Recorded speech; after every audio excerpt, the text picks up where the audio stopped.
여러분, 누군가의 부탁을 거절할 때 이런 적 있으신가요? 아이고, 미안해서 어떡하지.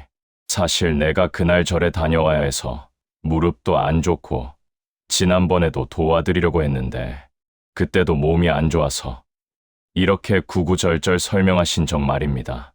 우리는 이걸 배려라고 생각합니다. 상대가 서운해하지 않도록, 내가 매정한 사람으로 보이지 않도록 납득을 시켜야 한다고 믿으니까요. 그런데 정말 그럴까요? 불교에서는 말을 네 가지로 나눕니다. 해로운 말, 쓸모없는 말, 필요한 말, 그리고 침묵. 부처님께서는 이 네 가지 중 침묵을 가장 높이 여기셨습니다. 말이 적을수록 마음이 고요하고, 마음이 고요할수록 지혜가 밝아진다고 하셨죠. 같은 절에 다니시는 두 보살님 이야기를 들려드리겠습니다. 어느 해 여름, 사찰 대청소와 불사 준비가 겹친 날이었습니다. 보살님들에게 공양 준비를 부탁하는 상황이 생겼습니다. 먼저 혜정 보살님께 김밥 준비를 부탁드렸습니다. 혜정 보살님은 잠시 합장하시더니 조용히 말씀하셨습니다. 요즘 무릎이 좋지 않아서 오래 서 있기가 어렵습니다. 김밥은 어렵고 대신 앉아서 할 수 있는 일은 기꺼이 돕겠습니다. 그게 전부였습니다. 설명도, 사과도, 변명도 없었습니다. 보살님들은 자연스럽게 받아들였고 혜정 보살님은 당일 공양 접수를 맡으셨습니다. 반면 묘순 보살님께는 나물 무침을 부탁드렸습니다. 묘순 보살님도 사실 손목이 좋지 않으셨지만 거절하지 못하셨습니다. 괜찮아요. 할 수 있어요. 하시고는 며칠을 무리하며 준비하셨고 손목은 더 나빠졌습니다. 다음 불사 때 또 묘순 보살님을 찾았습니다. 이번엔 보살님이 거절하려 하셨는데 말이 길어졌습니다. 지금 손목이 아프긴 한데 병원도 가봐야 하고 사실 지난번에도 많이 무리했거든요. 나이도 있으니 조심해야 할 것 같기도 하고. 옆에 있던 보살님이 물었습니다. 그래서 하시는 건가요? 안 하시는 건가요? 묘순 보살님은 결국 하겠다고 하셨습니다. 말은 길었지만 기준은 없었습니다. 두 분의 차이가 무엇이었을까요? 혜정 보살님은 양해를 구하면서도 눈치 보지 않으셨습니다. 자신의 상태를 담담히 말하고 할 수 있는 일과 없는 일을 명확히 구분하셨습니다. 반면 묘순 보살님은 말이 길어질수록 스스로 협상의 자리에 앉게 되셨습니다. 심리학자들은 말합니다. 말이 길어질수록 권위는 낮아진다고요. 존중받는 사람일수록 말수가 적고 설명하지 않습니다. 반면 눈치를 보는 사람일수록 말이 많아지고 빨라집니다. 이해받고 싶어서, 오해를 풀고 싶어서 마음이 조급해지기 때문입니다. 내가 이유를 설명하는 그 순간 상대방은 무의식적으로 느낍니다. 아, 이 사람은 내 허락을 구하고 있구나. 그때부터 나는 을이 되는 것입니다. 이유를 말하면 상대는 그 이유를 해결하려 듭니다. 무릎이 아프세요? 그럼 앉아서 하면 되잖아요. 손목이요. 제가 도와드릴게요. 친절한 척 들어오는 이 말들이 결국 나를 더 올가매게 됩니다. 부처님의 제자 가운데 가장 말이 적었던 마아가섭을 기억하십시오. 부처님께서 영산회상에서 연꽃 한 송이를 들어 보이셨을 때 수많은 제자들이 그 의미를 설명하려 했습니다. 하지만 마아가섭은 말 없이 미소만 지었습니다. 부처님은 그 침묵의 미소에서 가장 깊은 이해를 보셨습니다.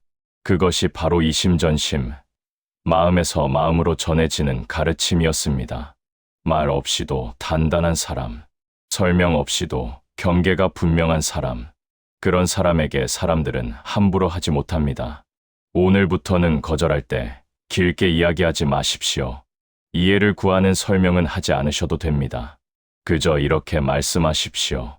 그건 어렵겠습니다. 오늘은 다른 일이 있습니다. 연꽃이 진흙 속에 있어도 물들지 않듯 여러분의 경계도 부드럽게 흔들리지 않아야 합니다. 친절하되 자신을 깎아내리지 않고 도와주되 기준을 버리지 않는 것. 그 태도가 사람들에게 분명한 신호를 줍니다. 이 사람은 따뜻하지만 만만하지 않다. 여러분, 섭섭한 일이 생겼을 때 어떻게 하십니까? 내가 당신한테 어떻게 했는데 이럴 수 있어요. 하고 따지시나요? 아니면 속으로 사귀고 또 받아주시나요? 말로 따져서 바뀌는 사람은 거의 없습니다. 오히려 왜 또 그 얘기야 하며 귀를 닫아버리거나 적반하장으로 나오는 경우가 태반입니다. 그렇다고 참고 또 받아주면 상대는 더 깊이 선을 넘어옵니다. 아무 변화가 없으니 괜찮은 줄 아는 것이죠.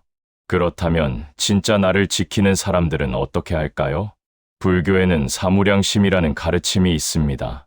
자, 비, 희, 그리고 사. 이 네 가지 마음 가운데 사는 흔히 평정심으로 번역됩니다. 집착도 없고 분노도 없이 맑고 고요하게 균형을 잡는 마음입니다. 미워하는 것도 아니고 무관심한 것도 아닙니다. 흔들리지 않으면서도 따뜻한 그 절묘한 자리에 머무는 것입니다. 절에서 오래 봉사해 오신 해경 보살님 이야기를 들려드리겠습니다. 해경 보살님은 마음이 참 넉넉한 분이셨습니다. 이웃에 혼자 사는 젊은 직장인 박 씨가 이사를 오자 보살님은 자연스럽게 챙겨주셨습니다. 외출할 때 화분에 물을 봐주고 택배가 오면 대신 받아두고 음식을 만들면 한 그릇 나눠주셨습니다. 박 씨도 처음엔 진심으로 고마워했습니다.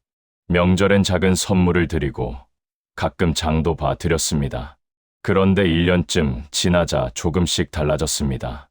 미리 말도 없이 택배 주소를 보살님 댁으로 해놓고 연락도 없이 며칠이 지난 뒤에야 가지러 왔습니다. 감사하다는 말도 점점 줄었습니다. 출장을 간다고 말하면서도 화분 얘기는 꺼내지도 않았습니다. 보살님이 알아서 봐주실 거라 당연히 여기는 눈치였습니다. 해경 보살님은 어느 조용한 아침 부처님 앞에 앉아 스스로에게 물으셨습니다. 내 친절이 언제부터 저 사람의 권리가 되었을까? 보살님은 화가 나지 않았습니다. 그저 조용히 알아차렸습니다. 그리고 그날부터 행동을 바꾸셨습니다. 복도에서 마주치면 예전과 똑같이 합장하며 인사하셨습니다. 미소도 그대로였습니다. 다만 예전처럼 먼저 챙기지 않으셨습니다. 박 씨가 출장 간다고 말해도 화분 이야기를 꺼내지 않으셨습니다. 택배가 와도 따로 연락하지 않으셨고 박 씨가 물어볼 때에야 조용히 알려주셨습니다. 처음 일주일은 박 씨도 별로 신경 쓰지 않았습니다. 그런데 2주가 지나자 뭔가 달라졌다는 걸 느꼈습니다. 보살님은 여전히 웃고 계셨지만 어딘지 모르게 거리가 느껴졌습니다. 설명도 없었고 다툼도 없었습니다. 그런데 관계의 무게가 바뀌어 있었습니다. 박 씨는 본능적으로 깨달았습니다. 아, 보살님은 내가 함부로 대할 수 있는 분이 아니셨구나. 며칠 후 박 씨가 조심스럽게 문을 두드렸습니다. 그동안 너무 당연하게 생각했다며 고개를 숙였습니다. 택배는 자기 집으로 받겠다고 했고 출장 갈 땐 미리 여쭤보겠다고 했습니다. 아무 말도 하지 않았는데 상대가 스스로 태도를 바꾼 것입니다. UC 버클리 대학 관계 심리학 연구팀이 흥미로운 실험을 했습니다. 세 그룹으로 나누어 첫 번째 그룹은 선을 넘었을 때 감정적으로 따지게 했고 두 번째 그룹은 참고 계속 받아주게 했으며 세 번째 그룹은 조용히 물러서게 했습니다. 6개월 후를 추적해보니 감정적으로 따진 그룹은 절반이 관계가 완전히 끊겼고 참고 받아준 그룹은 오히려 상황이 더 나빠졌습니다. 그런데 조용히 물러선 세 번째 그룹은 80% 이상의 관계가 개선되었습니다. 상대방이 스스로 태도를 바꾼 것입니다. 연구팀은 결론 내렸습니다. 가장 강력한 신호는 말이 아니라 행동의 변화라고요. 선불교에 이런 말이 있습니다. 웅덩이에 돌을 던지면 물이 튀지만 깊은 호수에 돌을 던지면 파문만 일다 고요해진다. 감정으로 반응하는 것은 웅덩이처럼 사방에 물을 튀기는 일입니다. 하지만 깊은 호수처럼 고요하게 물러서는 것, 그것이 진짜 힘입니다. 상대는 그 깊이를 가늠하지 못하기 때문에 오히려 조심하게 됩니다. 오늘부터 누군가 선을 넘었을 때 감정으로 반응하지 마십시오. 화를 낼 필요도 서운함을 설명할 필요도 없습니다. 그저 조용히 예전에 건네던 친절을 한 걸음 거두어 드십시오. 웃되 예전처럼 먼저 챙기지 않는 것, 인사하되 예전처럼 달려가지 않는 것, 그 고요한 물러섬이 상대의 마음에 본능적인 깨달음을 심어줍니다. 이분은 내가 함부로 대할 수 있는 분이 아니구나. 연꽃은 진흙 속에서도 스스로를 더럽히지 않습니다. 물러서되 무너지지 않는 것, 그것이 불교가 가르치는 가장 품격 있는 자기 보호입니다. 여러분, 주변에 이런 분 계십니까? 기분이 좋은 날은 세상에 둘도 없는 보살 같다가 다음 날 조금 언짢은 일이 생기면 완전히 다른 사람이 되는 분 말입니다. 어제 그 따뜻하던 분은 온데간데 없고 오늘은 날카로운 가시가 돋쳐 있습니다. 이런 분과 함께 있으면 일이 힘든 게 아니라 매일 아침 그분의 기분을 살피느라 마음이 먼저 지칩니다. 사실 우리도 모르는 사이 그런 사람이 되어 있을 때가 있습니다. 불교에서는 이것을 도거라고 합니다. 마음이 들떠서 제자리를 찾지 못하는 상태입니다. 기쁨에 지나치게 들뜨고 불쾌함에 지나치게 가라앉는 것. 부처님께서는 이 도거야말로 수행을 방해하는 가장 큰 장애 중 하나라고 하셨습니다. 수행뿐 아니라 인간관계에서도 마찬가지입니다. 손주를 사랑하는 두 할머니 이야기를 들려드리겠습니다. 먼저 김 보살님 댁에는 손주가 주말마다 놀러 왔습니다. 기분이 좋은 날이면 용돈도 두둑이 쥐어주고 과자도 잔뜩 사주며 뭐든 다 들어주셨습니다. 그런데 몸이 조금 쑤시거나 며느리에게 서운한 일이 있었던 날이면 분위기가 달라졌습니다. 손주가 조금만 떠들어도 저리 가 있어 하고 핀잔을 주셨고 용돈을 달라 하면 맨날 돈만 밝힌다고 타박하셨습니다. 손주는 혼란스러웠습니다. 지난 주엔 다 사준다더니 이번 주엔 왜 화를 내는지 이해할 수 없었습니다. 시간이 지나자 손주는 할머니를 좋아하면서도 조금 무서운 분으로 기억하게 됐습니다. 속으로는 이런 생각을 했습니다. 할머니 기분 좋을 때만 가야지. 반면 박 보살님은 달랐습니다. 기분이 좋은 날이라고 용돈을 더 주지 않으셨고 몸이 아픈 날이라고 손주에게 짜증을 내지도 않으셨습니다. 다만 몸이 힘든 날엔 조용히 말씀하셨습니다. 할미가 오늘은 좀 쉬어야겠구나. 다음 주에 오렴. 화도 아니고 짜증도 아니었습니다. 그저 자신의 상태를 담담하게 전하셨습니다. 손주들은 박 보살님을 어려워하면서도 깊이 신뢰했습니다. 마음속으로 이렇게 생각했습니다. 우리 할머니는 언제나 그 자리에 있는 나무 같은 분이야. 우리는 종종 착각합니다. 가족 앞에서 기분을 솔직하게 드러내는 것이 편한 관계의 증거라고요. 하지만 심리학적으로 보면 예측할 수 없는 사람 곁에 있을 때 뇌는 끊임없이 긴장 상태를 유지합니다. 상대가 언제 웃을지, 언제 화낼지 모르기 때문에 항상 눈치를 살피게 되는 것입니다. 그 긴장이 쌓이면 사람들은 자연스럽게 그 사람 곁을 피하게 됩니다. 선불교의 스승 조주선사는 120세를 사셨다고 전해집니다. 그 긴 세월 동안 수많은 제자들이 찾아왔습니다.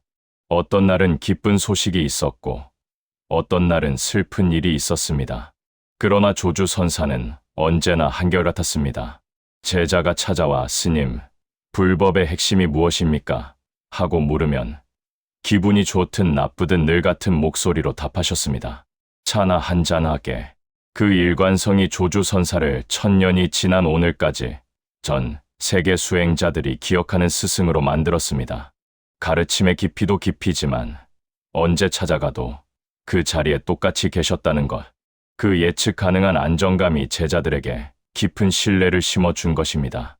부처님께서도 말씀하셨습니다. 산이 바람에 흔들리지 않듯 지혜로운 자는 칭찬에도 비난에도 흔들리지 않는다. 이것이 불교에서 말하는 개의 본질입니다. 계율이란 단순히 무언가를 하지 않는 것이 아닙니다.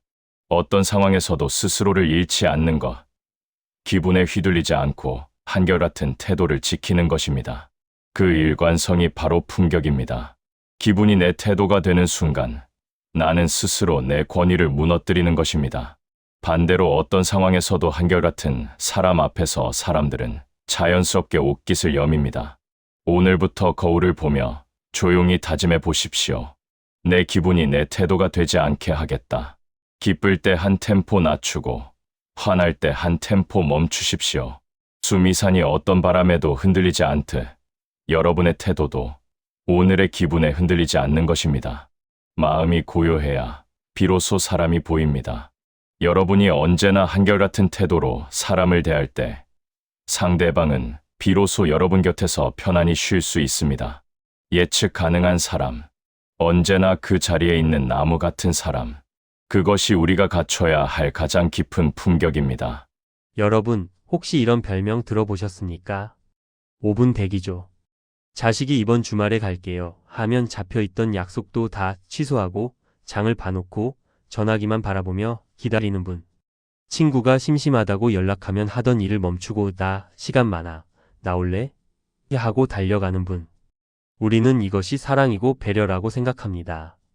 내가 언제든 그들 곁에 있어주는 든든한 나무가 되고 싶으니까요. 그런데 이상합니다. 그 언제나 비어있는 시간이 오히려 나를 가장 가볍게 만듭니다. 부처님께서 열반에 드시기 직전 마지막으로 제자들에게 남기신 말씀이 있습니다. 자등명 법등명. 자신을 등불로 삼고 진리를 등불로 삼아라. 다른 것에 기대지 말라. 자식에게, 친구에게, 누군가에게 기대어 내 하루를 채우는 것. 부처님께서는 그것이 오히려 나와 상대 모두를 약하게 만드는 길이라고 하셨습니다. 스스로 빛나는 등불이 되어야 비로소 다른 사람에게도 참된 빛이 될 수 있다고요. 두 분 어르신의 이야기를 들려드리겠습니다. 박 거사님은 퇴직 후 삶의 중심이 오롯이 자식에게 있었습니다. 아들이 이번 주는 바빠서 못 가요 하면 그래, 다음엔 꼭 와라 하시면서도 주말 내내 무기력하게 TV 앞에 앉아 계셨습니다. 아들이 오는 날이면 며칠 전부터 장을 보고 음식을 준비하셨습니다. 아들이 조금 늦으면 몇 번이고 전화를 하셨습니다. 아들은 아버지를 사랑했습니다. 하지만 갈수록 발걸음이 무거워졌습니다. 아버지 댁에 가는 것이 효도가 아니라 의무처럼 느껴지기 시작했습니다. 아버지의 기다림이 짐이 된 것입니다. 만날수록 아버지는 눈치를 보고 아들은 죄책감에 짓눌리는 악순환이었습니다. 반면 최 거사님은 달랐습니다. 퇴직 후에도 당신만의 일과가 있었습니다. 아침엔 절에 가서 예불을 드리고 오전엔 사경 모임에 나가고 오후엔 동네 어르신들과 바둑을 두셨습니다. 일주일에 한 번은 산에 오르셨습니다. 어느 날 아들이 전화했습니다. 아버지, 이번 주말에 가도 될까요? 최 거사님이 답하셨습니다. 이번 주는 내가 좀 바쁜데. 사경 모임도 있고 토요일엔 등산 가기로 했거든. 다음 주에 보자꾸나. 사실 일정을 조금 조정하면 만날 수도 있었습니다. 하지만 최 거사님은 자식을 기다리는 대신 당신의 삶을 살고 계셨습니다. 아들의 반응이 달라졌습니다. 아버지는 참 멋지게 사시는구나. 미리 약속을 잡고 방문하기 시작했습니다. 아버지를 돌봐드려야 할 대상이 아니라 존경스러운 어른으로 대하게 된 것입니다. 아버지의 시간이 귀해지니 아들도 그 시간을 함부로 여기지 않게 되었습니다. 달마 대사를 생각해 보십시오. 중국에 건너간 달마 대사는 소림사 뒷벽을 마주하고 9년을 앉아 계셨습니다. 아무도 찾아오지 않는 시간, 아무도 알아주지 않는 시간이었습니다. 보통 사람이라면 그 긴 고독을 견디지 못했을 것입니다. 하지만 달마 대사는 그 시간을 외로움으로 채우지 않았습니다. 오롯이 자신을 완성하는 시간으로 삼았습니다. 그 9년의 침묵이 훗날 동아시아 불교 전체를 바꾸는 씨앗이 되었습니다. 아무도 찾지 않는 시간에 스스로를 채운 사람. 그 사람이 결국 모두가 찾는 사람이 된 것입니다. 사람은 참 간사합니다. 언제든 가질 수 있는 것은 귀한 줄 모릅니다. 24시간 열려있는 편의점을 우리는 고맙게 여기지 않습니다. 하지만 예약해야만 만날 수 있는 사람, 그 사람의 시간 한 조각은 소중하게 느껴집니다. 내가 언제든 비어 있을수록 상대는 나를 가볍게 여기게 됩니다.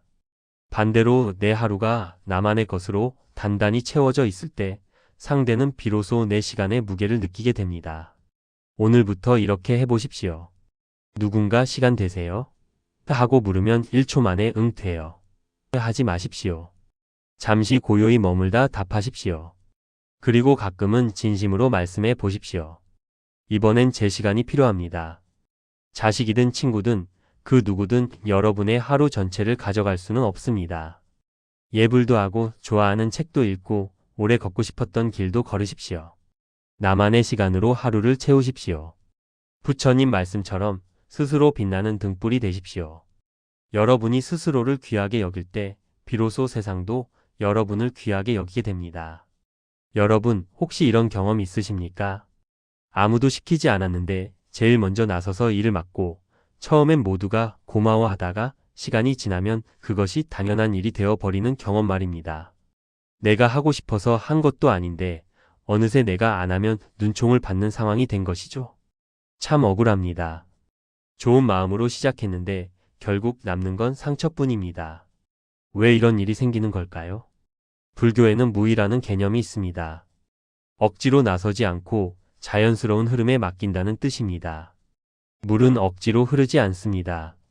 낮은 곳을 향해 자연스럽게 흐릅니다. 꽃은 억지로 피지 않습니다. 때가 되면 피고 때가 되면 집니다. 부처님께서도 제자들에게 가르침을 강요하지 않으셨습니다. 상대가 스스로 찾아와 무릎을 꿇고 여쭤볼 때 비로소 한 말씀 하셨습니다. 그 한 말씀이 천금처럼 귀하게 여겨진 것은 억지로 주어지지 않았기 때문입니다. 부산에 사시는 명심보살님 이야기를 들려드리겠습니다. 명심보살님은 성격이 참 부지런하신 분이셨습니다. 절에서 법회가 끝나면 누가 시키지 않아도 제일 먼저 일어나 의자를 정리하셨습니다. 공양이 끝나면 제일 먼저 고무장갑을 끼고 설거지를 하셨습니다. 행사가 있으면 전날부터 나와 준비하셨습니다. 처음 1년은 도반들이 한결같이 말했습니다. 보살님 덕분에 저희가 편해요. 정말 보살 같으세요. 칭찬이 자자했습니다. 그런데 2년이 지나자 달라졌습니다.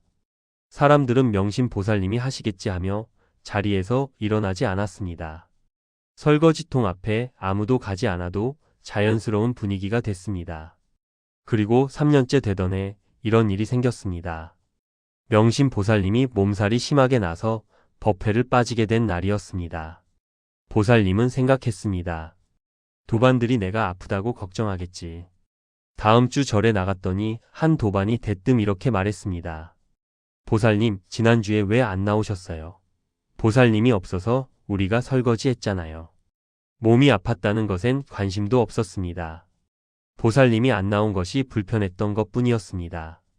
그날 명심보살님은 조용히 깨달으셨습니다. 내가 먼저 나서서 해온 모든 것이 감사의 대상이 아니라 어느새 의무가 되어버렸다는 것을요. 심리학에서는 이것을 자발적 하인 증후군이라고 부릅니다. 요청하지 않았는데 공짜로 주어지는 것은 가치가 없다고 뇌가 판단해 버리는 것입니다. MIT 조직심리학 연구에 따르면 똑같은 도움을 줘도 평가가 완전히 달라진다고 합니다. 상대가 도와주세요 하고 부탁했을 때 도와준 사람은 능력 있고 귀한 사람, 은인으로 기억됩니다. 하지만 묻지도 않았는데 내가 할게요 하며 먼저 나선 사람은 시간이 지날수록 3가지 낙인이 찍힌다고 합니다. 첫째, 한가한 사람. 먼저 나서는 걸 보니 할 일이 별로 없나 봐. 둘째, 존재감이 없는 사람. 인정받으려고 저러는 거겠지. 셋째, 아래 사람. 저렇게 헌신하는 걸 보니 우리가 시켜도 되는 사람이구나. 잔인하지만 이것이 현실입니다. 부처님 당시 이야기가 전해집니다. 한 제가 신자가 부처님 곁에서 항상 먼저 나서서 모든 것을 챙겼습니다. 부처님 바로를 들고 가사를 정리하고 자리를 깔고 묻기도 전에 모든 것을 준비했습니다. 부처님께서 어느 날 조용히 말씀하셨습니다. 내가 먼저 나서서 주는 것은 나를 돕는 것이 아니라 내 마음을 채우는 것이다. 상대가 필요로 할 때 주는 것이 진정한 보시다. 먼저 나서는 친절은 결국 내 마음을 채우려는 욕심일 수 있습니다. 인정받고 싶고 필요한 사람이 되고 싶은 마음. 하지만 그 마음이 오히려 나를 가볍게 만드는 것입니다. 진정한 보시는 상대가 필요로 할 때, 상대가 청할 때 조용히 건네는 것입니다. 그래야 받는 사람도 감사한 마음이 생기고 주는 사람도 비로소 귀하게 여겨집니다. 오늘부터 이렇게 해보십시오. 누군가 힘들어 보여도 먼저 나서지 마십시오. 그 사람이 스스로 입을 열 때까지 기다리십시오. 그리고 상대가 도와주시겠어요? 하고 청할 때 그때 조용히 한 손을 내미십시오. 그 기다림의 시간이 여러분을 쉬운 사람에서 귀한 사람으로 바꿔놓을 것입니다.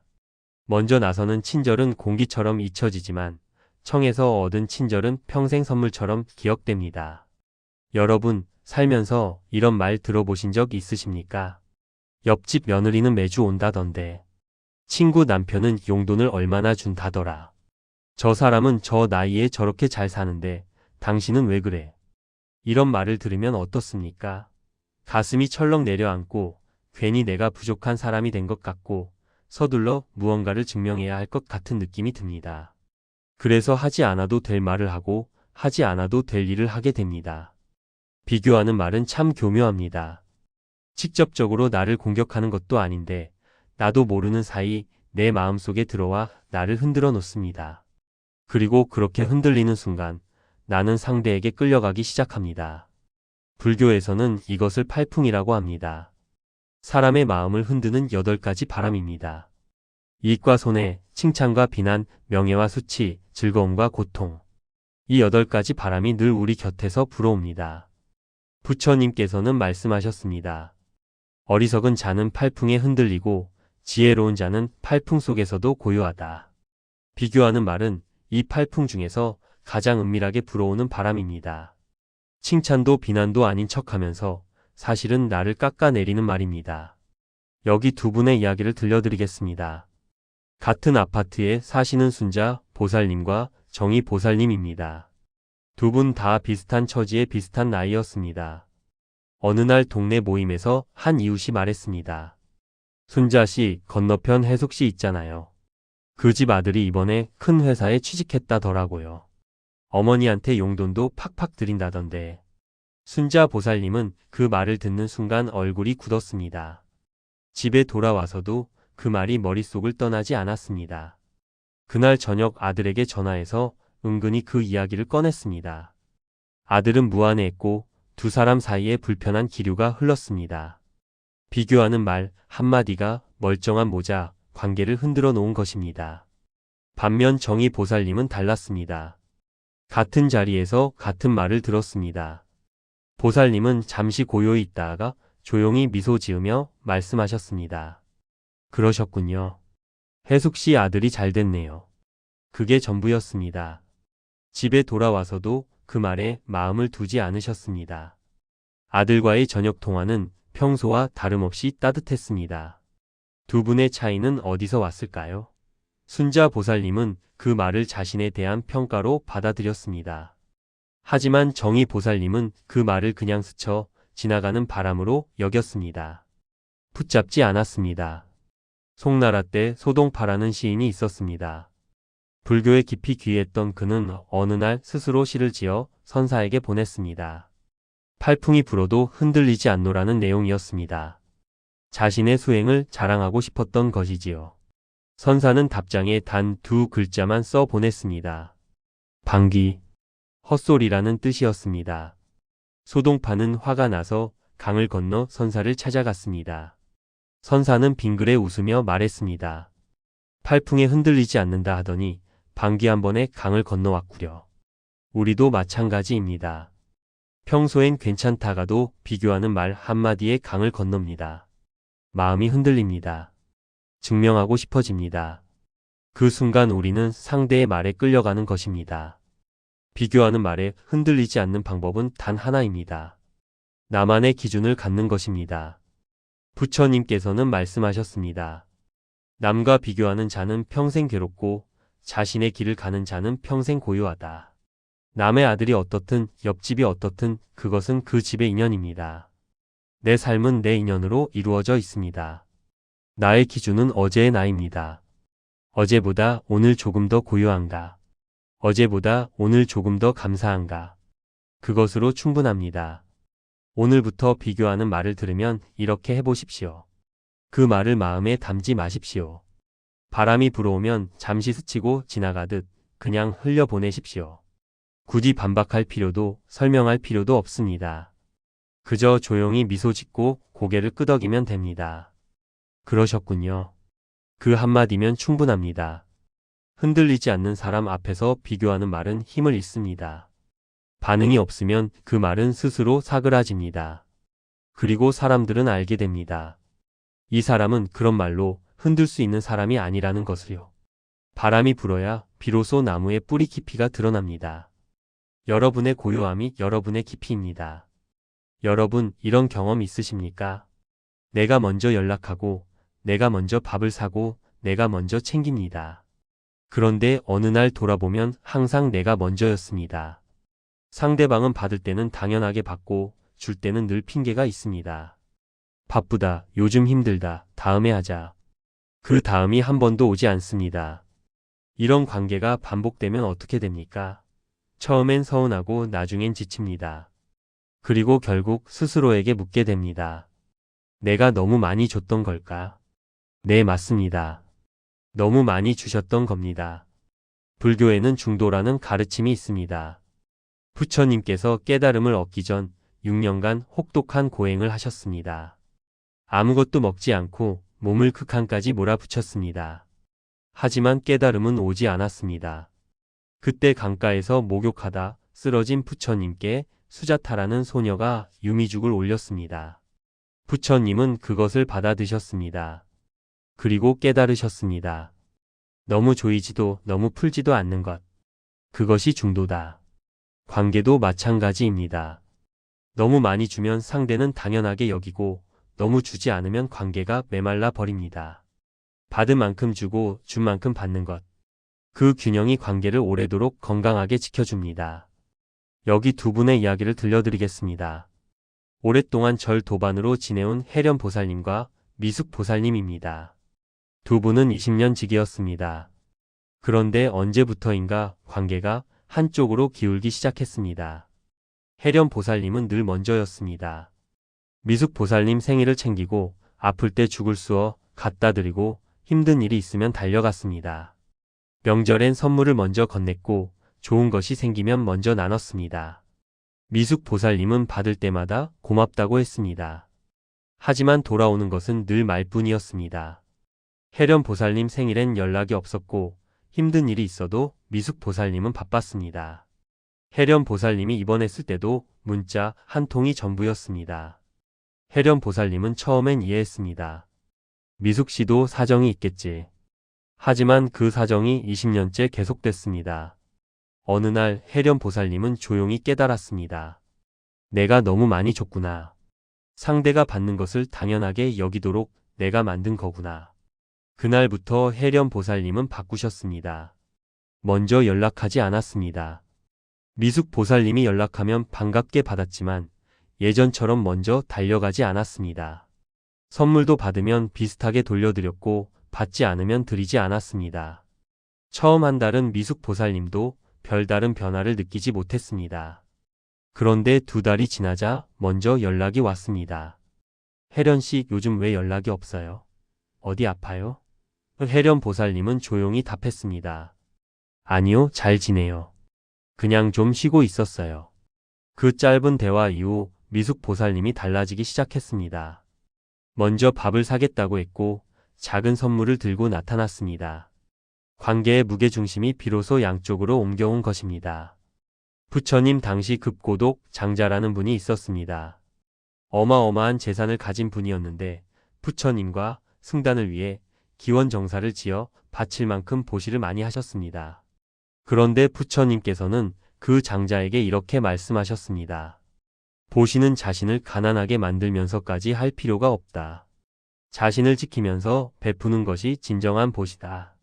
자신을 비워 가면서까지 주는 것은 보시가 아닙니다. 그것은 스스로를 소진시키는 일입니다. 내가 먼저 채워져 있어야 넘치는 것을 나눌 수 있습니다. 내가 비어 있는데 퍼주면 결국 둘 다 빈 그릇이 됩니다. 관계에서 균형을 맞추는 것은 인색한 것이 아닙니다. 오히려 그것이 관계를 오래도록 지켜주는 지혜입니다. 항상 한쪽만 주는 관계는 주는 사람도 지치고 받는 사람도 결국 그 관계를 가볍게 여기게 됩니다. 오늘부터 이렇게 해보십시오. 먼저 연락하는 횟수를 세어 보십시오. 내가 3번 연락할 동안 상대는 한 번도 안 한다면 다음번엔 기다려 보십시오. 내가 늘 밥을 샀다면 이번엔 상대가 살 때까지 기다려 보십시오. 상대가 챙겨줄 때 챙겨주고 연락할 때 연락하십시오. 이것이 냉정한 계산이 아닙니다. 관계의 숨을 고르는 일입니다. 물은 낮은 곳으로 흐르지만 고이면 썩습니다. 관계도 한 방향으로만 흐르면 결국 고여서 썩게 됩니다. 양쪽에서 흘러야 맑은 물이 됩니다. 받은 만큼 주고 준 만큼 받는 것. 그 단순한 균형이 20년 관계를 지켜주는 가장 깊은 지혜입니다. 여러분 평생을 돌아보면 어떻습니까? 자식을 위해 살았습니다. 남편을 위해 살았습니다. 부모님을 위해 살았습니다. 친구를 위해 살았습니다. 그런데 정작 나를 위해 산 날은 며칠이나 됩니까? 우리는 어릴 때부터 이렇게 배웠습니다. 남을 먼저 생각하는 것이 덕이고 나를 앞세우는 것은 이기적인 것이라고요. 그래서 밥상에서도 좋은 것은 가족에게 먼저 주고 새 옷도 자식 먼저 사주고 아파도 내색하지 않고 버텼습니다. 그런데 이상합니다.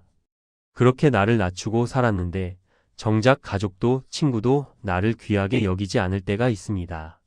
왜 그럴까요? 불교에서 자비는 가장 중요한 덕목입니다.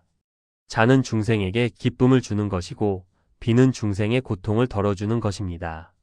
그런데 많은 분들이 모르시는 것이 있습니다. 부처님께서는 자비를 가르치실 때 항상 이렇게 시작하셨습니다. 먼저 자기 자신에게 자비를 베풀어라. 자신을 사랑하지 못하는 사람이 어떻게 다른 사람을 진심으로 사랑할 수 있겠는가? 자비는 남에게서 시작하는 것이 아닙니다. 나로부터 시작하는 것입니다. 내가 먼저 채워져야 넘치는 것이 남에게 흘러갑니다. 빈 그릇으로는 아무것도 나눌 수 없습니다. 여기 두 분의 이야기를 들려드리겠습니다. 평생을 가족을 위해 사신 두 어머니 수님 보살님과 연화 보살님입니다. 수님 보살님은 평생 자신을 뒤로 미루셨습니다. 먹고 싶은 것도 참고 가고 싶은 곳도 참고 아파도 참았습니다. 자식들이 잘 되는 것이 곧 내 행복이라 생각하셨습니다. 환갑이 지나도 칠순이 지나도 그 삶의 방식은 변하지 않았습니다. 자식이 전화하면 무조건 달려가고 며느리 눈치를 보고 손주 뒷바라지에 몸을 아끼지 않으셨습니다. 그런데 어느 날 보살님은 혼자 거울을 보다가 눈물이 났습니다. 거울 속에 낯선 얼굴이 있었습니다. 오래되고 낡은 자신도 모르는 사이 너무 많이 닳아버린 얼굴이었습니다. 자식들은 어머니가 힘든지 모르는 것 같았습니다. 아니, 어쩌면 힘들다고 생각하지 않는 것 같았습니다. 어머니는 원래 그런 분이라고 여기는 눈치였습니다. 반면 연화 보살님은 달랐습니다. 자식을 사랑하지 않는 분이 아니었습니다. 오히려 깊이 사랑하셨습니다. 하지만 연화 보살님은 자신도 사랑하셨습니다. 한 달에 한 번은 꼭 혼자 기차를 타고 여행을 다녀오셨습니다. 좋아하는 꽃을 사다 방에 두셨습니다. 맛있는 것이 생기면 자식에게 보내기 전에 자신이 먼저 한 입 드셨습니다. 생일엔 자식이 챙겨주기를 기다리지 않고 스스로 좋아하는 식당에 가셨습니다. 자식들은 그런 어머니를 보며 이렇게 생각했습니다. 우리 어머니는 당신 삶이 있으신 분이야. 멋진 분이야. 그래서 더 잘해드리고 싶었습니다. 의무가 아니라 진심으로요. 수님 보살님의 자식들은 어머니를 당연하게 여겼고 연화 보살님의 자식들은 어머니를 귀하게 여겼습니다. 두 분의 차이는 자식의 마음이 아니었습니다. 어머니가 스스로를 어떻게 대했느냐의 차이였습니다. 내가 나를 대하는 방식이 남이 나를 대하는 방식이 됩니다. 내가 나를 함부로 대하면 남도 나를 함부로 대합니다. 내가 나를 귀하게 대하면 남도 나를 귀하게 대합니다. 이것은 냉정한 심리학이기 이전에 부처님께서 오래전에 말씀하신 진리입니다. 온 세상을 다 뒤져도 자기 자신보다 더 사랑스러운 존재는 없다. 다른 사람들도 마찬가지다. 그러므로 자신을 사랑하는 사람은 남을 해치지 않는다. 나를 사랑하는 것은 이기적인 것이 아닙니다. 나를 사랑할 줄 아는 사람만이 남도 진심으로 사랑할 수 있습니다. 자신을 학대하면서 남에게 베푸는 친절은 오래가지 못합니다. 언젠가는 지치고 언젠가는 원망이 됩니다. 오늘부터 이렇게 해보십시오. 오늘 하루 딱 한 가지만 나를 위해 하십시오. 오래 가고 싶었던 찻집에 혼자 가보십시오. 읽고 싶었던 책을 사십시오. 좋아하는 음악을 틀고 아무것도 하지 않고 앉아 계십시오. 누군가를 위한 것이 아니라 오직 나를 위한 시간을 하루에 한 조각만 내십시오. 처음엔 어색할 것입니다. 이래도 되나 싶을 것입니다. 하지만 그 어색함이 익숙해질 때 여러분의 눈빛이 달라집니다. 걸음이 달라집니다. 그 달라진 눈빛과 걸음을 사람들은 알아봅니다. 스스로를 귀하게 여기는 사람에게는 함부로 할 수가 없습니다. 오늘 이 영상을 통해 우리는 8가지 지혜를 나눴습니다. 설명하지 않는 것, 조용히 물러서는 것, 일관성을 지키는 것, 나만의 시간을 갖는 것, 청할 때까지 기다리는 것, 비교에 흔들리지 않는 것, 균형 있게 주는 것, 그리고 나를 가장 먼저 대접하는 것. 이 모든 것의 뿌리는 하나입니다. 나를 귀하게 여기는 것. 부처님께서는 말씀하셨습니다. 내가 내 자신의 주인이 되어라. 그 누가 너의 주인이 될 수 있겠는가? 여러분은 평생을 충분히 잘 사셨습니다. 충분히 베푸셨고, 충분히 참으셨고, 충분히 사랑하셨습니다. 이제는 그 사랑의 방향을 조금 돌려 자신에게도 향하게 하십시오. 착한 것과 만만한 것은 다릅니다. 친절한 것과 비굴한 것은 다릅니다. 이제는 착한 사람이라는 껍데기를 내려놓고 귀한 사람으로 사십시오. 연꽃은 진흙 속에 있어도 향기를 잃지 않습니다. 여러분도 어떤 관계 속에서도 여러분의 향기를 잃지 마십시오. 그 향기가 바로 여러분입니다. 지금까지 긴 여정을 함께 해주셔서 감사합니다. 오늘 이 이야기가 그동안 사람 때문에 상처받고 지쳐 계셨던 여러분의 마음에 작은 위로가 되었기를 바랍니다. 앞으로 남은 날들 부디 여러분 자신을 가장 아끼고 귀하게 여기시며 사십시오. 여러분은 그럴 자격이 충분한 아주 귀한 분입니다.